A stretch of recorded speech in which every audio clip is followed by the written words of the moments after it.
ধর্ম হোক যার যার, বড় মা হোক সবার। তো হ্যালো বন্ধুরা, ওয়েলকাম ফর টু ডান্টা বাবা মাই নিউ ভিডিও অ্যান্ড বড় মা ব্লগ। তো এখন বন্ধুরা আমি লঞ্চ পেরিয়ে স্টেশনের দিকে রওনা দিয়েছি। তারপরে ট্রেনে উঠে একটু হাওয়া খেতে খেতে মনটাকে শান্ত করে যাচ্ছিলাম, কারণ যেহেতু আমি একা যাচ্ছিলাম।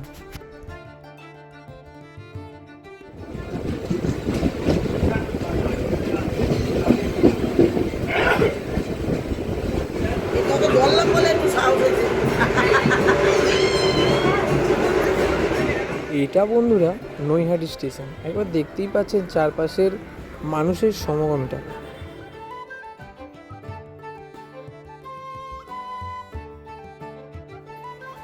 এই যে আপনারা কিছু কিছু ঠাকুর বা মা কালীর মূর্তি দেখতে পাচ্ছেন, এগুলো হচ্ছে বড় মার আগে থাকা কিছু মায়ের মূর্তি।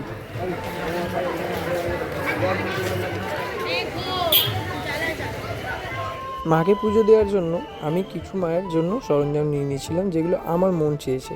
দেখতেই পাচ্ছেন মায়ের কাছে সবাই কীরকম প্রণাম করছে। আর এই হচ্ছে আমাদের সবার বড় মা। একবার দেখতে পাচ্ছেন মুখটা কত সুন্দর লাগছে, কিন্তু মায়ের গহনা এখনও সব পরানো হয়নি। যেহেতু আমি কালী পুজোর আগের দিন রাত্রে গেছিলাম, তাই এই মায়ের মূর্তির সামনে স্ট্রাকচারটা করা ছিল, যেহেতু গয়নাগাটি পরানো। আপনারা ব্লগ ছেড়ে যাবেন না, পুরো গয়না পরানোর ভিডিও আমার কাছে আছে, সেটা দেখতে পাবেন। একটু ভিডিওটাতে ওয়েট করে যান। কিছু মানুষ বড় মায়ের দিকে এরকমভাবে একভাবে তাকিয়ে থাকে, আবার কিছু মানুষ কাঁদে।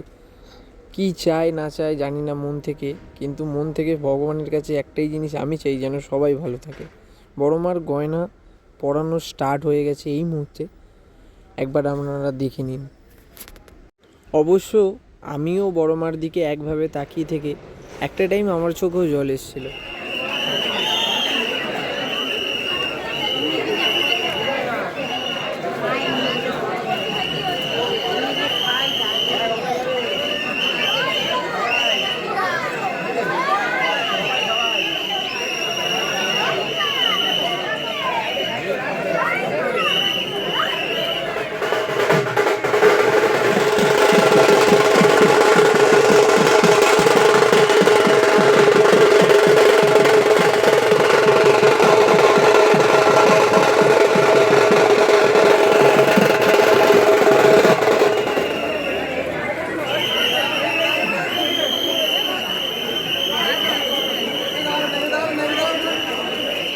তো এই মুহূর্তে দেখুন বন্ধুরা একবার বড় মার দিকে, যেহেতু মায়ের গয়না পরানো পুরো কমপ্লিট।